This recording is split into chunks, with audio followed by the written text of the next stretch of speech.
शर्मिष्ठा पनोली को पकड़ने के लिए ममता बनर्जी सरकार की प्रतिबद्धता पूरे देश ने देखी। कोलकाता पुलिस पूरे लाव लश्कर के साथ हजारों किलोमीटर दूर गुरुग्राम से 18-19 वर्ष की एक लड़की को उठाकर अपने साथ ले गई। पुलिस की गाड़ी पर बिठाए जाते समय शर्मिष्ठा ने वहां उपस्थित मीडिया की ओर देखते हुए डेमोक्रेसी का वास्ता दिया, लेकिन वहां उपस्थित पत्रकारों ने उल्टे उसका ही उपहास शुरू कर दिया।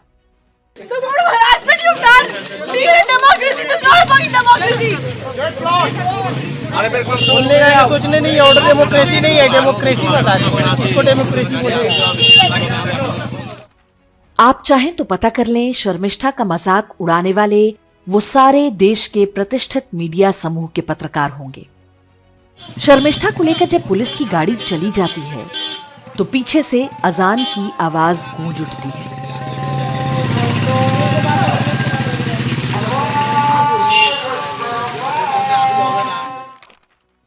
अल्लाहु अकबर, अर्थात अल्लाह ही एकमात्र ईश्वर है। ये एक प्रतीकात्मक संयोग है। भारत का पूरा शासन, न्यायतंत्र और मीडिया यही मानता है कि अल्लाह ही सबसे ग्रेट है। जो हिंदू स्वयं को सेकुलर बताते हैं वे भी ऐसा ही मानते हैं।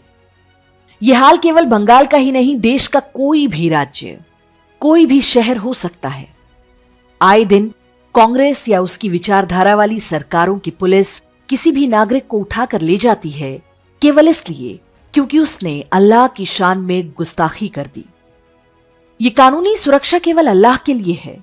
किसी हिंदू देवी देवता या भारत माता को भी गाली देना अभिव्यक्ति की स्वतंत्रता के अंतर्गत आता है। यदि ऐसा नहीं होता तो 2 दिन पहले ही बॉम्बे हाईकोर्ट की जज गौरी गोडसे और सोमशेखर सुंदरेसन ने पाकिस्तान जिंदाबाद के नारे लगाने और ऑपरेशन सिंदूर को हिंदुत्व का आतंकवाद बताने वाली पुणे की लड़की खदीजा शेख को बचाया नहीं होता। जैसी न्यायिक सक्रियता पाकिस्तान जिंदाबाद के नारे लगाने वालों के पक्ष में होती है, वैसी सक्रियता आपको कभी शर्मिष्ठा जैसों के पक्ष में नहीं दिखेगी। भले ही जज का नाम सुनकर आपके मन में अलग तरह की आशाएं पैदा होती हों। अर्नब गोस्वामी जैसे बड़े पत्रकार को भी 8 दिन तक जेल में रहना पड़ गया था। तब जाकर सुप्रीम कोर्ट ने बहुत उपकार करते हुए उन्हें बेल दी थी।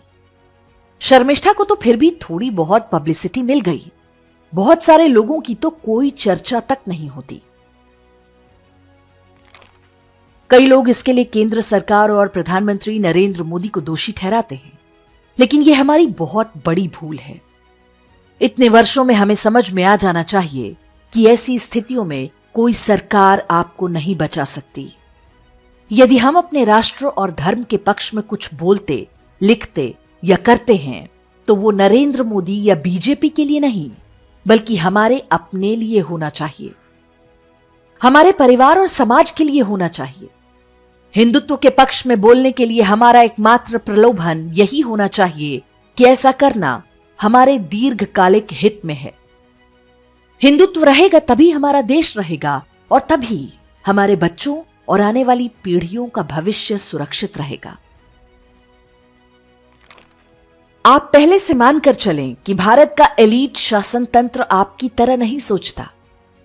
जो बड़े बड़े नेता, राजनीतिक खानदान, व्यापारी, अधिकारी और जज हैं, आपकी तरह उनके लिए यह देश एकमात्र या अंतिम विकल्प नहीं है। बहुतों ने भारत के बाहर अन्य देशों में संपत्ति ले रखी है। अधिकांश अपने बच्चों को पहले ही विदेशों में सेटल करा चुके हैं। भारत का हिंदू भविष्य उनके लिए जीवन मरण का प्रश्न नहीं है। इसलिए बिना सोचे समझे कुछ भी ना बोलें। यह आशा ना करें कि नरेंद्र मोदी 24 घंटे आपकी रखवाली करेंगे। वे स्वयं भी कभी आपकी ही तरह इस व्यवस्था द्वारा प्रताड़ित किए जा चुके हैं। उनके पास कपिल सिब्बल और अभिषेक मनु सिंघवी जैसे वकील नहीं हैं। जो थोड़े बहुत हैं वे भी अपना काम ठीक से नहीं कर पाते हैं। मोदी की गलती नहीं है क्योंकि वो जज नहीं बनाते। जज कैसे बनते हैं? अंतिम बार हमने अभिषेक मनु सिंघवी के बेडरूम में देखा था। कोई आश्चर्य नहीं कि अब भी वैसा ही चल रहा हो। ऐसे में समझदारी इसी में है कि उतना ही पांव पसारें जितनी चादर है, उतना ही रायता फैलाएं जितना स्वयं और अपने 2-4 शुभचिंतकों की सहायता से समेट सकते हो। देश और धर्म की रक्षा के लिए काम करना आवश्यक है, लेकिन यह काम अति उत्साह से नहीं बल्कि समझदारी से ही हो सकता है।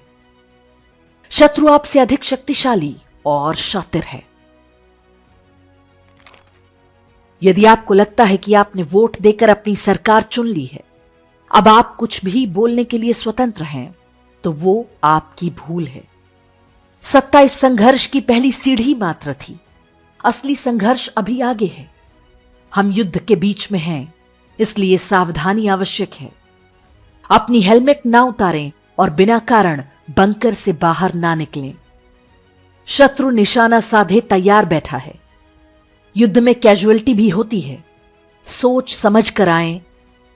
यह युद्ध है, पिकनिक नहीं।